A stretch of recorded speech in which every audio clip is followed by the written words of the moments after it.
Broadway ਤੁਹਾਡੇ ਵਿਦੇਸ਼ ਜਾਣ ਦੇ ਸੁਪਨਿਆਂ ਨੂੰ ਦੇਵੇਗਾ ਹਕੀਕਤ ਦੀ ਉਡਾਨ। नमस्कार दोस्तों, मैं अमरशीद ब्रॉडवे इमिग्रेशन सर्विसेज से लगातार कोशिश यूरोप शेंगन को लेके आपके साथ शानदार ऑप्शंस डिस्कस करते रहे। इसी कड़ी में पहले हमने फिनलैंड के ऊपर आपको काफी इंफॉर्मेशन दी, लाटविया के ऊपर भी बहुत अच्छी इंफॉर्मेशन आपके पास दे दी हैं। बहुत सारे वीडियोस इस चैनल के ऊपर पड़े हैं, आप जाके देख सकते हो। और स्वीडन को लेके आज एक और नया अपडेट आपको इंफॉर्मेशन दूंगा कि स्वीडन एक ऐसी कंट्री है यूरोप के अंदर, अगर आप परिवार के साथ जाना चाहते हैं तो भाई सबसे सस्ता डेस्टिनेशन होगा। ये सबसे कम कॉस्ट के साथ यहां पर आप जा सकते हो। इवन +2 के बाद भी जाते हो तो भाई तब भी सबसे कम कॉस्ट में जा सकते हो। लातविया के कंपैरेटिवली नहीं। लातविया में क्या है कि फैमिली अलाउड नहीं है, स्पाउस अलाउड नहीं है। लिथुआनिया में भी स्पाउस अलाउड नहीं है। फिनलैंड में स्पाउस अलाउड है, लेकिन फीस पूरे साल की जाती है और फीस तकरीबन 10-12 लाख तक चले जाती है।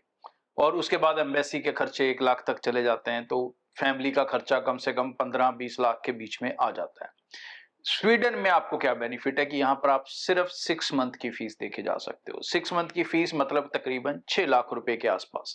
उसके ऊपर एम्बेसी के खर्चे कम है, यहाँ पे अपोस्टाइल ऐसी कई चीजें जो उसके कंपैरेटिवली यहाँ पे नहीं होती हैं। तो एम्बेसी का खर्चा 2 जानों का भी मेरे ख्याल से 1 लाख के आसपास ही रहना चाहिए। थोड़ा बहुत ऊपर जा सकता है, नहीं तो उससे कम रहेगा। तो ये एम्बेसी फीसें का खर्चे आपके आधे हो गए यहाँ पे।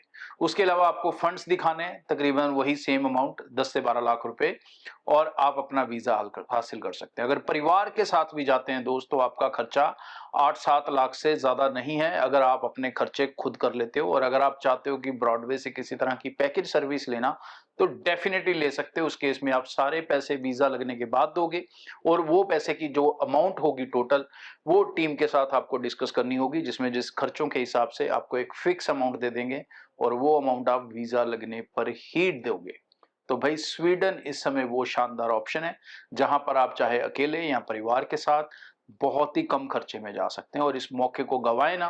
2 साल की मास्टर्स करके उसके बाद आप अपना वर्क परमिट ले सकते हैं, और वर्क परमिट के बाद PR ले सकते हैं। और स्वीडन का बड़ा बेनिफिट ये भी है, आप इंटरनेट पे जाओगे, देखोगे, पढ़ोगे तो भाई ये यहाँ पर अपनी लैंग्वेज इनकी स्वीडिश तो चलती है, लेकिन उसके साथ साथ फिनलैंड की तरह ये भी एक इंग्लिश स्पीकिंग कंट्री है।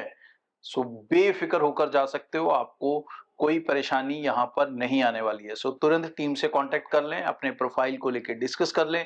विदाउट आइल्स जा सकते हो अगर आप CBSE या ICSE बोर्ड के स्टूडेंट हो।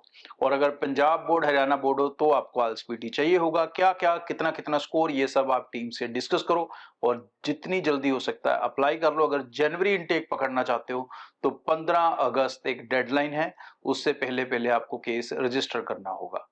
Thank you. ब्रॉडवे ਤੁਹਾਡੇ ਵਿਦੇਸ਼ ਜਾਣ ਦੇ ਸੁਪਨਿਆਂ ਨੂੰ ਦੇਵੇਗਾ ਹਕੀਕਤ ਦੀ ਉਡਾਨ।